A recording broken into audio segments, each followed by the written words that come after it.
Bonjour à tous, je vais essayer de vous présenter aujourd'hui, vous montrer quelle est l'utilité d'utiliser un diaporama au collège. Alors d'abord, l'idée c'est que vous allez de toute façon passer un oral de brevet en troisième, et vous allez passer aussi en oral de stage. Donc l'oral prend une part de plus en plus importante dans l'évaluation de l'élève, et nous allons être amenés à faire de plus en plus d'oral au collège. Moi, il me semble très important d'utiliser un support pour l'oral. Ça permet de faire passer beaucoup plus d'informations que l'oral lui-même, puisque vous allez pouvoir montrer avec un diaporama des images, du contenu un peu différent, mettre des graphiques, mettre des vidéos, mettre du texte en plus de ce que vous allez raconter à l'oral, de ce que vous allez dire à l'oral. Donc ça peut être un plus. Et c'est aussi un élément, donc c'est un élément de contenu qui apporte du contenu, mais c'est aussi un élément pour la forme, parce que ça permet aussi de capter un peu l'attention de l'auditoire d'une certaine manière, et ça permet aussi de se détacher un petit peu du regard du jury quand on n'est pas à l'aise avec le jury, donc c'est un élément qui peut être important. Alors l'important du diaporama, ce que je vais vous raconter aujourd'hui sur le diaporama, c'est comment réaliser un bon diaporama. C'est quoi pour moi les critères d'un bon diaporama? Alors la première chose, c'est qu'un diaporama, ça sert à l'oral. C'est un support d'oral, donc il faut le penser dès le départ quand on le construit comme un support d'oral. Ça veut dire que ça va avoir toutes les caractéristiques de l'oral. Pas trop d'écrit, mais pas trop de choses. Parce que le but du jeu, c'est de ne pas perdre l'auditoire. On veut que l'auditoire reste concentré sur nous. Pas trop d'écrit, pas trop de choses à lire. Pas que ça prenne trop de puissance cognitive, de puissance de réflexion du jury. Il faut que le jury vous écoute et comprenne ce que vous avez à dire. On met juste évidemment dans le diaporama quelques mots-clés, les choses les plus importantes, l'essentiel de ce qu'on veut faire passer. On veut l'essentiel dans le diaporama.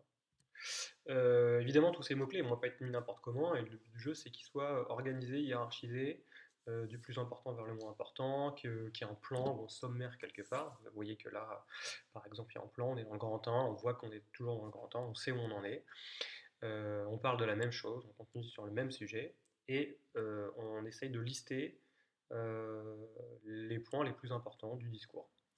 Et évidemment, ces points du discours, il faut que, comme on est dans un oral, il faut qu'il y ait une certaine linéarité du discours. Il faut qu'il y ait un départ, il y ait un cheminement, et qu'on arrive à une fin logique. Donc on veut un déroulé linéaire pour que la compréhension soit facilitée. On a très peu de temps finalement dans un oral. Pour le brevet, c'est 5 minutes d'oral, 10 minutes de questions. Donc dans l'oral de présentation, il faut que tous ces éléments-là apparaissent.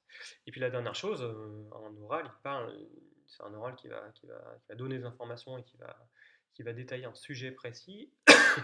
Il ne va pas détailler le sujet de n'importe quelle manière, il va répondre à une problématique donnée, celle que vous avez choisie, celle que l'orateur a choisi de traiter.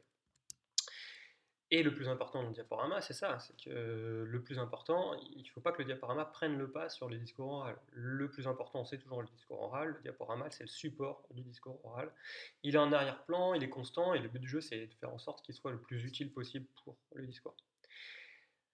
Ça, c'est la première chose. La deuxième chose, c'est que le diaporama, c'est un support qui peut être actif. Alors, on peut rajouter dans un diaporama des images, des vidéos, des tableaux, des graphiques, et puis plein d'autres choses, et notamment des vidéos. Donc là, je vous donne un exemple de vidéo, c'est un petit tutoriel que vous irez voir si vous avez le temps, de tout ce qu'on peut intégrer dans un diaporama. Oui, il suffit de montrer à l'écran le diaporama, et le film peut être joué. Donc ça, c'est des choses aussi qu'on peut intégrer. Ça permet à l'orateur de faire une petite pause pendant le diaporama, puis de montrer des choses qu'on a fait, qu'on a filmé, qu'on a réalisé, ou des choses qui sont importantes pour le sujet traité. Le diaporama, c'est aussi, et c'est enfin la troisième chose, c'est que c'est un discours qui doit rester constamment clair. C'est-à-dire que le but du jeu, c'est de ne pas perdre, et ça serait la caractéristique de ce qu'il ne faut pas faire dans un diaporama, c'est de perdre son auditoire. Donc, une certaine unité graphique. On ne s'amuse pas à faire un thème par diapo, on ne sait pas où on en est, on essaie d'avoir une certaine linéarité, donc il faut trouver des systèmes pour que le jury se repère facilement dans le diaporama.